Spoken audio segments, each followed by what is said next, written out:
Right now at noon, the Chiefs Super Bowl parade gets underway in downtown Kansas City. And we've got ourselves some cold air across the area. How cold is it gonna get? And what else is on the way? The latest coming up. New details of when the government first learned about the Chinese spy balloon. The 4 states' most watched news starts now. It's parade day for Kansas City Chiefs fans. This is KOAM News at Noon. I'm Tanya Bach. Topping our first 7 minutes, we take you live to Kansas City, where the Chiefs Kingdom is celebrating its second Super Bowl title in 4 years. Now, the Chiefs Super Bowl parade is now underway. Hundreds of thousands of fans decked out in red gathered in the downtown area this morning. Now, city officials plan for 500,000 people to cram along Grand Boulevard from starting point at 6th Street to the final rally at Union Station. Public schools in the city and districts in the surrounding area are closed for the day. We'll have more from today's parade and watch parties tonight on the KOAM News at 5. Well, police need your help identifying a Joplin burglary suspect. It happened shortly before 2 a.m. Monday morning. An alarm at the Zips convenience store at 1904 East 32nd alerted police, and authorities found the glass front door shattered. Security camera footage shows a masked person with a backpack smash the glass door with a cinder block. The suspect then entered the store and took an entire display before exiting. The entire burglary took less than 30 seconds. If you have any information, please contact authorities. Well, today it feels like we're at the top of a roller coaster. A beautiful spring-like day. Chris Warner joins us with what's next on this ride. Yeah, sir, some of us, it's not too bad out there. Some of us, though, also, it's a little bit on the chilly side. Right now, 7th and Rangeline, we've got clear skies out there in the Joplin area. Plenty of sunshine. Same view from 20th and Rangeline. Clear skies, sunny conditions, but not all of us have been so fortunate as we've had this cold front that just doesn't want to let go and is just kind of hovering right now. We also still are monitoring the potential for a few stray, strong to low-grade severe thunderstorms south of I-44. And I think we're going to get a little bit more thunderstorm activity than what we were looking at this morning.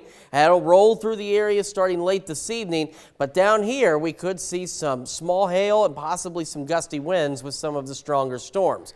In terms of temperatures, yesterday managed to make it up to 60 after starting at 38, so still about 10 degrees across the board above the average, not quite to the records, but higher than where we should be. Across the regions, that cold front you can see right about where it's parked. We have 41 Yates Center, Iola, 46 in Chinook, 48 Parsons, 53 Miami and Neosho, and we are sitting at 50 in Joplin right now. So here's a look at what we've got. We still have some breezy conditions out there. Winds not as gusty as they were yesterday, but still a little bit breezy. And as we go into this evening, we're watching those thunderstorms possible late tonight. And again, some of those could be a little bit on the strong side.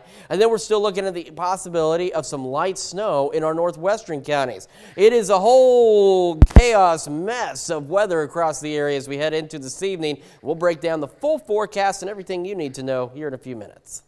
Sounds like we got a lot of changes. Thanks, Chris. Well, Michigan State University plans to hold a vigil tonight to honor the victims of Monday's deadly shooting. 3 students were killed. One wanted to be a pediatrician. Another was president of his fraternity, and the third was an all-state athlete. As police continue to search for a motive, neighbors say they often heard the shooter fire a weapon in the backyard of the Lansing home he lived in with his parents.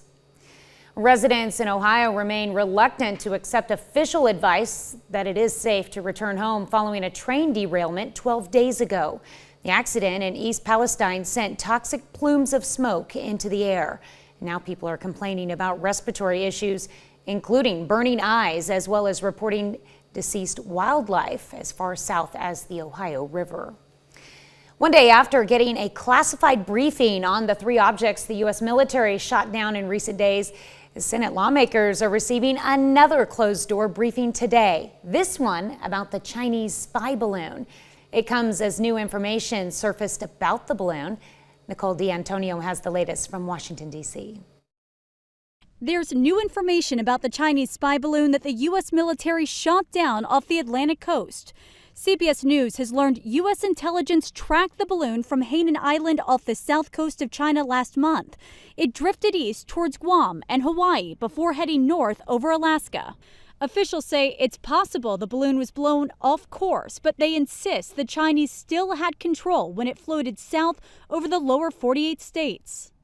As for the three objects shot down this weekend by U.S. fighter jets, the strongest theory from the intelligence community is that the objects were likely harmless research balloons.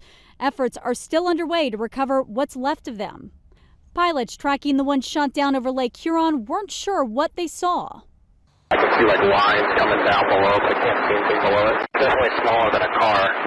Senate lawmakers are receiving classified briefings on the situation, but many Republicans are calling on President Biden to address the American public directly. My phone's ringing off the wall, and we got a president of the United States and not saying anything. In Beijing today, some pushback from the Chinese after the U.S. blacklisted 6 Chinese entities for their suspected involvement in the surveillance balloon program.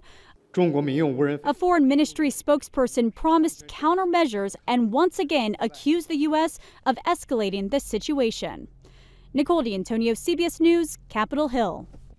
The U.S. said the suspected Chinese balloon was equipped to detect and collect intelligence signals, but Beijing insists it was a weather research airship. That's a look at today's top stories and weather in our first 7 minutes. Up next on KOAM News at noon, soldiers on the front lines in Ukraine are freezing their sperm in case they don't return home. And later, we're making not your average salad in the Mr. Food Test Kitchen. As Ukraine's war with Russia rages on, some Ukrainian soldiers are turning to fertility clinics to freeze their sperm in case they don't make it back from the front lines. CBS's Tina Kraus reports. Vitaly Kronyuk is on a brief break from the battlefield in Ukraine, long enough to marry his sweetheart Anna at a ceremony in Kyiv, and to make one more stop at a fertility clinic in the capital to freeze his sperm before he heads back to war. The 29-year-old says when he was out in the trenches being shot at, he realized he'd regret never having a child. You pray to survive, he says, to leave something behind. And that's why Kronyuk is turning to science, to stop the clock long enough to leave a legacy. His wife says while it would be heartbreaking to lose him, she would still carry a part of him with her. Irina shares those sentiments. Her husband Oles is fighting in Donetsk, but froze his sperm before he left. I'm worried about him, that's for sure, she says. I constantly remind him to be careful. While he's away, Irina is being treated at a clinic where about 100 Ukrainian soldiers froze their sperm over the last year. Helena Strelko, the clinic's director, says when the war is over, we will have a terrible demographic problem. She says since doctors don't have weapons to help, this is one way to support soldiers in the fight for their family's future. Tina Kraus, CBS News. The clinic in Ukraine's capital city of Kyiv is waiving the cost of treatment for soldiers. Still to come on the KOAM News at noon, Mr. Food. If you like the unexpected, you'll love what we're making today. Or at least we expect you to. Does that even make sense? And we've got some unexpected or, well, expected changes in our forecast coming up. We'll talk about those rain chances and the cool down next.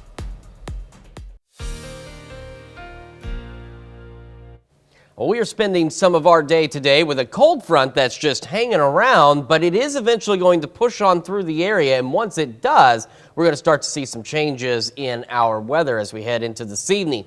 Right now, and this is the interesting situation, 7th and Range Line in Joplin, we've got clear skies, plentiful sunshine out there. Taking a look at the MoDOT camera at 20th and Range Line. No major issues on the road itself, and as you can see, absolutely clear skies. But that's not the case for everybody, and the temperatures are not the same. We're talking upwards of 10 to 20 degree difference in temperature from one corner of the area to the next. So we also have this. We mentioned it briefly earlier, but we want to touch on the fact that we still have the possibility of a strong to low-grade severe storm south of I-44 as we head into tonight. Primary risks with any of the stronger storms can be some small hail and some gusty winds. One thing that has changed since this morning, because we mentioned this morning too that the cold front was going to be bobbing around a little bit, we're looking at a better chance of a little more widespread thunderstorm activity as we head into this evening for more of the area. So we're at 50 in Joplin right now under what are obviously very clear skies. And you can tell where that cold front's been hanging around because you go off to the north and west and it's much colder. 41 in Yates Center, Iola, 48 Parsons, 53 Miami, Neosho, and 55 Cassville, Anderson. And we don't talk about Bentonville a lot, but look at them. They're already up to 60 degrees today. And some of that warmer weather down there is another reason why the better shot of stronger storms will stay to our south and east. So we've got the cloud cover. So again, some of us have not been treated to an absolutely gorgeous day. Some of us have been treated to a relatively cloudy day. We've got that cold front. It's going to start to drift off to the south and east. And then as we head into the evening, say about 8, 9 o'clock, we'll start to see showers and thunderstorms developing across the area. And they'll move on off to the east, and they should clear out of here by about 11 o'clock or midnight. There is the possibility in some of the areas, especially southeast Kansas, when temperatures begin to fall, that we could see a brief wintry mix with this. Shouldn't be anything significant from there. Now, as the system finally starts to pull away and get on out of here, temperatures will drop for everybody, but because they've already been dropping out in southeast Kansas, as we head into early Thursday morning, we could see some light snow, maybe a light wintry mix across portions of the northwestern area of southeast Kansas on this map. And again, that shouldn't be appreciable, shouldn't be any major accumulation with that, but could lead to some slick spots on the road. So here's a bigger look at that overall system. Here's the low pressure that's been driving our winds. Here's that front trying to get itself together and move on out of here. And this is where we start to get the showers, the thunderstorm activity. And out in Kansas, a good chunk of the state winter storm warnings, winter weather advisories, they do not make it into our area, but you can see why, as they've got a much more widespread snow event from Kansas City back down to Wichita, and that will be the case for them. And again, for us, thankfully, we're not looking at that big of a deal in terms of any potential snow. So with some of the switches, we're looking at high of about 54 in Joplin, but as mentioned, points northwest are going to be a little cooler today. Points southeast are going to be a bit warmer. We'll continue to have those partly cloudy skies, some of us mostly cloudy skies, winds gusting upwards of, say, 20 to 25 miles an hour across the region. Then we head into this evening. We see those thunderstorm chances begin to increase as we go through the overnight, and they'll start to clear out of here around midnight or so. And they'll move in from west to east across the region, and we'll eventually get pretty darn cold, making it back down to a low of 32 degrees. So let's talk about the future. So tomorrow, all of us getting in on cold weather, down to 35 for the high. We'll start to see mostly cloudy skies as we go through tomorrow, down to 22 tomorrow night. Not looking bad in terms of weather on Friday, up to 42 though, so still pretty chilly. We head into the weekend and into the start of next week, and that roller coaster starts to turn back up, goes back up the hill. We start heading into the 60s. Rain chances Monday, Tuesday, and Wednesday. A little cooler Wednesday, 64 Thursday, and then look at Thursday's low, down to 20 degrees. Another big system pushing our temperatures down, and we'll only make it up to 37 by next Friday. So the big dip on the roller coaster will come up again a little over a week from today. So we're just riding up and down, getting spring and winter over the next several days. Mm-hmm. And what you were saying, it's our northern counties that are going to see any chance of anything. What I understand, like Kansas City area is under a winter weather advisory where the parade is right now. Right, exactly. So up to the northwest, they're going to get a lot more. The extreme edges of the northwestern part of our area could see some light snow, but it shouldn't add up to much. I think more of us, though, will see a few more thunderstorms this evening as we roll into the late night hours. Sorry, kids, you got school tomorrow. Unfortunately, yeah. We're not looking at any major winter weather for the next several days. All right, thanks, Chris. Well, stick around. We're making something a little unexpected. It's definitely not your average salad after the break. Well, today's recipe is meant to be a standout winner, and as Howard named it, it's not your average salad. Let's go now to the Mr. Food Test Kitchen. Typically, when we think of having a salad for lunch or dinner, we often think that salads are more fitting in the warmer months than they are this time of year. Well, today, we're going to throw that idea right out the window as I share a warm, cold weather salad. We start by washing and drying a good amount of mixed greens.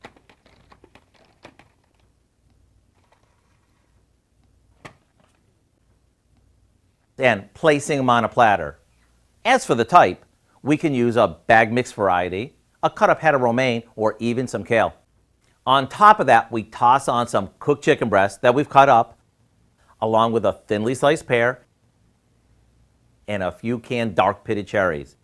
And if you're thinking, boy, does that sound good, just wait until you see the dressing we serve with it.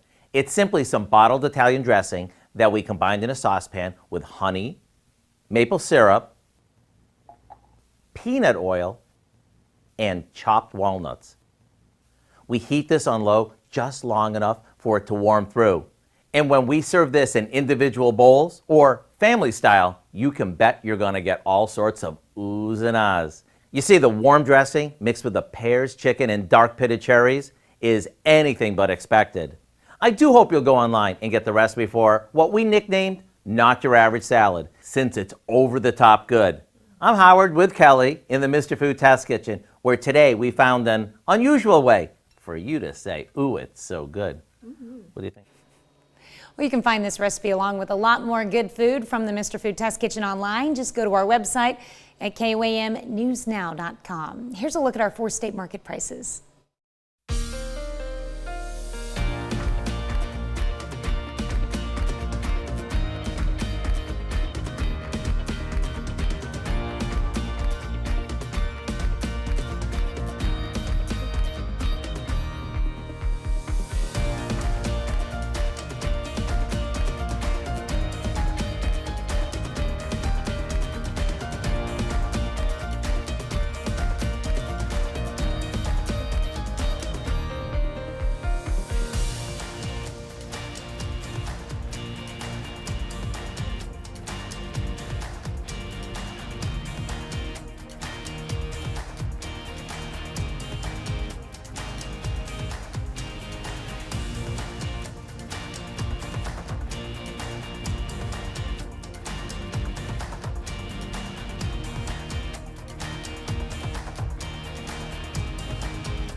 Well, we've got the showers and thunderstorms building in late tonight across the area. Some stronger storms possible south of I-44, then some light snow possible in our northwestern counties. Much colder, 35 degrees for tomorrow, then a gradual warm up back into the 50s to near 60 by next week with some showers Monday and Tuesday. All right, what do we have coming up tonight at 5? Well, at 5, smaller restaurants that are often overlooked are getting a boost from social media. How influencers are helping uncover hidden gems. Plus, a Newton County prosecutor talks about dismissing marijuana cases under Amendment 3. And the Super Bowl champs are back from their win in parade fashion. That would be the Kansas City Chiefs, by the way. We're going to check a local watch party. Hope you'll join us for those stories. A lot more, of course. It's all coming up today on KOAM News at 5. All right, I bet you're jealous you're not up there right now. I'm glad that they are in the parade period, and I will watch it on video. There you go. Thanks for joining us for the KOAM News at noon. We'll see you right back here at 5 o'clock.